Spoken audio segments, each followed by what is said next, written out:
If you have been participating in any of my daily devotions, you know I always try to find something in the picture that touches on the story. What this picture is my two albs hanging out in my office. This isn't where they normally hang, but they're hanging for display for my what I'm saying right now.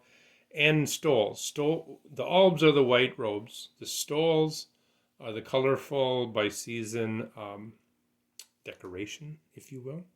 Red, green, and a white stole hanging on my two albs. Here's my observation on pastors' stoles. Only pastors are to wear stoles in my denomination, and that implies some sort of an honor. And yet, it shouldn't be, in my opinion. In fact, I've been told the symbolism of these stoles are a baptized child of God, which of course is not just the pastor, which of course is most all in a Christian Lutheran worship setting. It's supposed to represent like the purity of baptism, the white robe, like a white dress someone would wear, an infant would be dressed in at their own baptism. That's what these are to represent, a humbling symbol. And yet the rules, if you will, are that only pastors are to wear stoles. And I've heard people say different denominations don't wear stoles, and I've heard the kind of snide comment of it being some sort of a status symbol, and these people think that's not appropriate.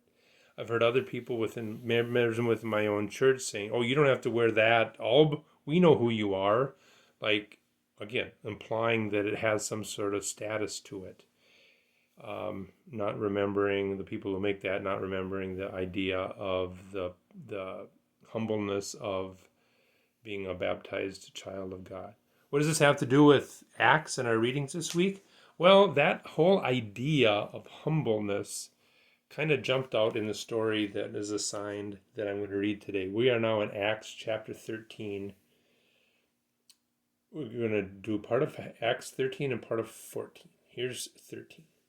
The congregations in Antioch were blessed with a number of prophets/preachers and teachers: Barnabas, Simon, Lucius, Manaen, and Saul. One day, as they were worshiping God, they were also fasting as they waited for guidance. The Holy Spirit spoke, "Take Barnabas and Saul and commission them for the work I have called them to do." So they commissioned them. In that circle of intensity and obedience, of fasting and praying, they laid hands on their heads and sent them off. That's the beginning of chapter 13, and then they are sent off, and there's a couple of stories before this story that I'm going to talk about, but then another story from what's going on with Barnabas and Saul. We are in 14:8 through 18. Listen about humility. There was a man in Lystra who couldn't walk. He sat there, crippled, since the day of his birth. He heard Paul talking. No, this is Saul, now been renamed. The Saul we just heard about in the other reading. And Paul, looking him in the eye, saw that he was ripe for God's work, ready to believe. So he said, loud enough for everyone to hear, "Up on your feet." The man was up in a flash, jumped up, and walked around as if he'd been walking all his life. When the crowd saw what Paul had done, they went wild, calling out in their Lycaonian dialect, "The gods have come down. These men are gods." They called Barnabas Zeus and Paul Hermes, since Paul had done most of the speaking. The priest of the local Zeus shrine got up a parade, bulls and banners and people lining right up to the gates, ready for the ritual of sacrifice. When Barnabas and Paul finally realized what was going on, they stopped them. Waving their arms, they interrupted the parade, calling out, "What do you think you're doing? We're not gods.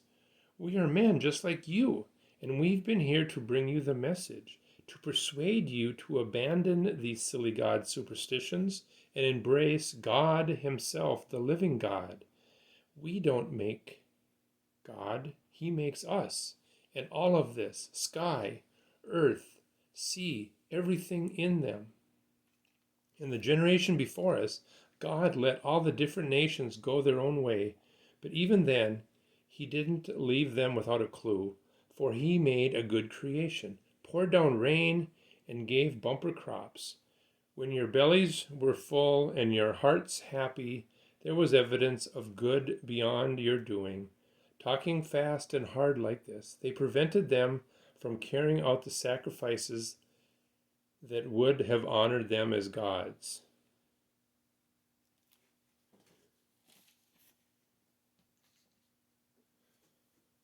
People don't understand. People don't understand symbols that don't represent authority. These people for sure didn't understand. They'd seen a miracle and they thought these men were gods from their Greek understanding, Zeus and Hermes. I'm not trying in any way to say that people think that of someone wearing a stole, but I sense the same misunderstanding about a robe that is to honor something as humble as baptism being made into a status symbol. Maybe you don't see the same connection I did in that reading and these robes, but I thought it was something to notice, and I hope if I ever get treated higher than I should be because of what I'm wearing, I know better to correct. I know better perhaps to change clothes. Interesting story, interesting thing to think about when we think about what we assume of authority in others. Thoughts for the day.